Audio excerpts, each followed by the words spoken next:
For today's episode, we're out in Arizona, just outside this men's rest stop, hoping to see if Lindsey Graham shows up and we might be able to get an interview. Did I already say that and you guys were able to hear it on the last one? I don't know.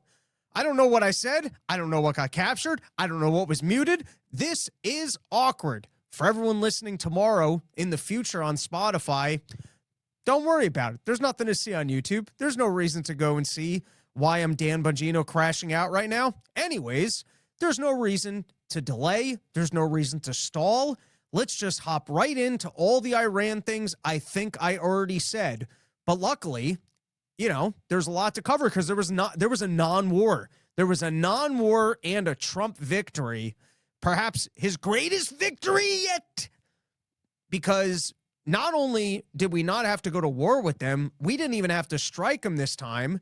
And we were apparently able to save the Iranian people from the mass deaths that would have happened if we didn't engage in a non-strike. Now, here's the thing. I'm going to level with you. I'm going to level with everybody here who can hopefully hear me on what Red Room is calling the Mulligan episode. When it comes to Iran, I don't really know. I don't know if this was larger protests than what they usually have with protests, if you had more protests on the side of the regime, how many people were killed in these protests, what Donald Trump was planning on striking. But it does seem to be another incredible example of what we've talked about on the show before, which is war theater, which is that behind the scenes, it would appear that everybody is actually able to get along. They're out here, they're lobbing bombs at each other. They're telling us that nobody can get along. Everybody hates each other. We're all going to die. If we don't invade this country, we don't nuke that country. It's all going to shit and we're all going to die. And then behind the scenes, none other than Putin seems to be able to broker peace between Iran and Israel.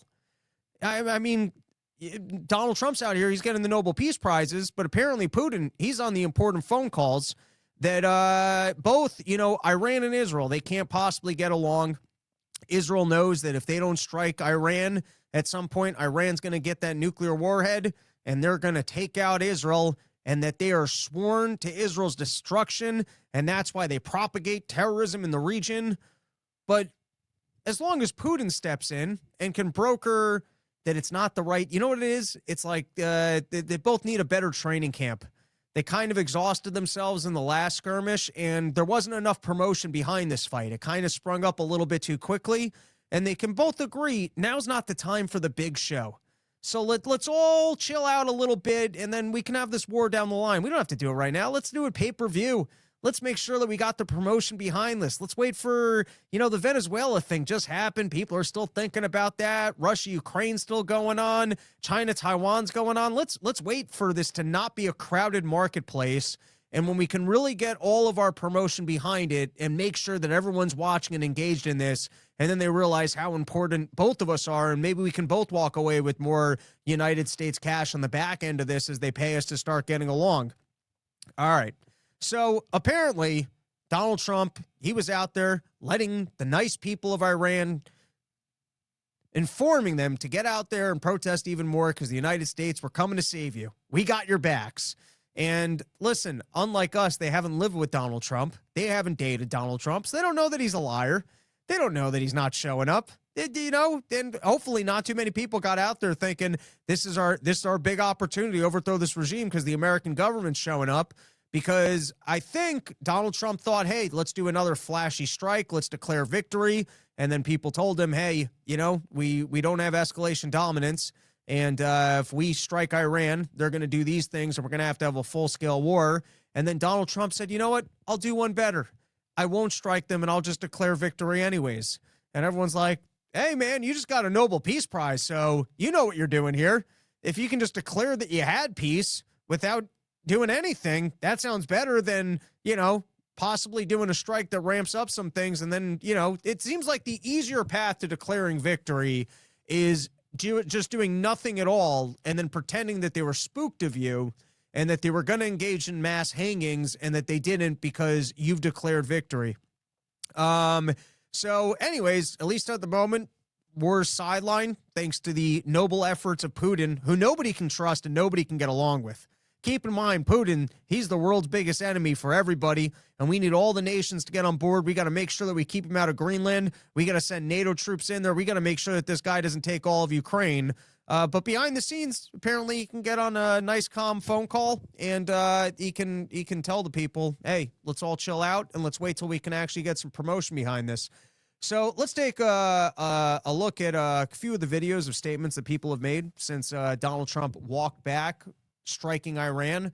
But here was Donald J. Trump, bold words: Iranian patriots, keep protesting, take over your institutions, save the names of the killers and abusers. They will pay a big price. I have canceled all meetings with Iranian officials until the senseless killing of protesters stops. Help is on its way. MEGA, President Donald J. Trump. And so for all of you guys, I don't know, what's the 4D chess here of Donald Trump's promise that help is on the way? You think he's going to make good on that one? Or do you think maybe this is more in line with my theory of Donald Trump, where it's grand statements, ADD, move on to the next thing? And this was Ted Cruz, also very excited about the possibility of the United States of America, I guess, striking Iran. Or what is the new way that we're going to help Iran if it's not doing strikes on Iran? I guess their other plan is more sanctions, which I don't think help the people of Iran. Or maybe we're going to send more funds to Israel and go, hey, Iranian people, you're welcome. We send more funds over to Israel so Israel feels safer, and they're not going to strike you guys as much. Maybe that's what they mean by helping Iran. I guess it's a little bit unclear.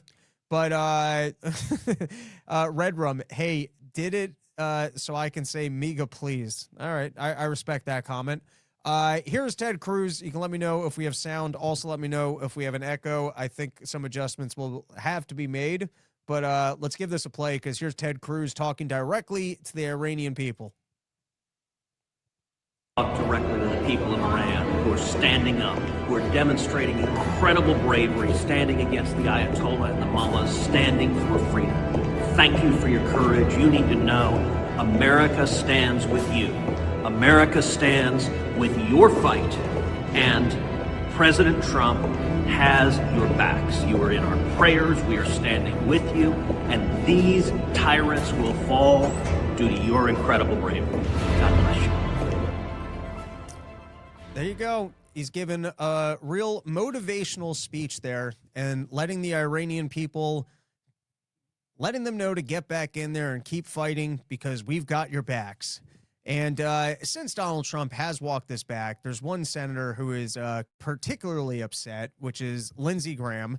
And Lindsey Graham really does, we're going to play the video in a second, but it really does look like in a movie where someone had one last opportunity that they thought they were going to save a deal, like a tragic movie, like a tragic, like, you know, it almost feels like in Glengarry Glen Ross.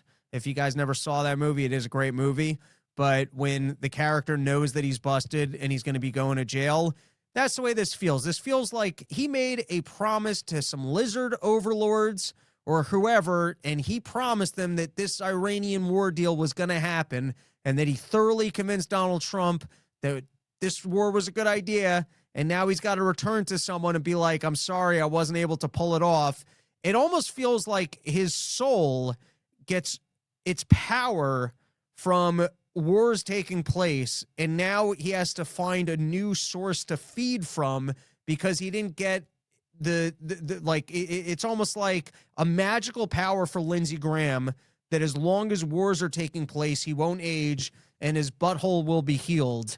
And whatever demon that he pulls this power from, he now has to return and be like, I did not get you that war that I promised. And so here's Lindsey Graham, probably the most depressed I've ever seen him. I think he was fully juiced up and thought that he had convinced Donald Trump to take this fight. And I guess cooler heads prevailed and walked into the room and said, hey, we don't actually want to pick this one or fight it right now.